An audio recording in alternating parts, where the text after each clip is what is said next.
Hey gang, I'm back again today, and I have something on my heart today, and I want to talk to you as a good leader how we need to be sensitive to people's needs.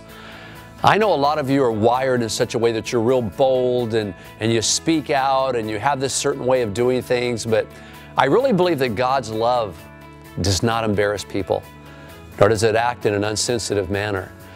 I was driving home from church one day and the Lord really taught me something. This verse came to my mind that we're as Christians to speak the truth in love. And God showed me, He said, Ron, when you have a nugget of truth, take time, take it home with you and take time and sew a cushion of love around it before you give it to somebody. Because you're in the habit sometimes of just throwing nuggets and beaming them right off people's heads. And that's not the way I do things. You know, we're all given a personality type, and I'm wired as a lion, hear me roar. But there's also golden retrievers in the church, and there's beavers, and there's otters. And golden retrievers are usually real gentle people. They're kind of bashful. Beavers, they're organized people, but they want to get down to business. They don't like any nonsense. Otters, they're party animals. Some of these people I can come off in a very bold way with. Other ones I have to be very, very gentle. In fact, in the Bible, it says in Proverbs, to train up a child in the way he ought to go. And if you do that, he won't stray from that way.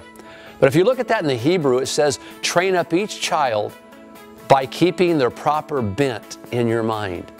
You can't raise one child the way you raise another. You have to be more gentle with one, more bold with another. Let me give you some examples. Oftentimes I'll be in the gymnasium working out, or I might go into Walmart or somewhere and I'll see a Christian in need. And I'll say, do you care if I pray for you? And when I say that, I'll usually say this also. I'll say, I can either pray for you when I get in the car, or I can pray for you tonight, or I could pray for you right here if it doesn't embarrass you. Are you okay with that? Are you cool with that? And I don't say it in such a way that's demeaning, like, this, are you too embarrassed to do this? But I just say, you know, I can do it either way you want. What would you rather me to do? I give them an out.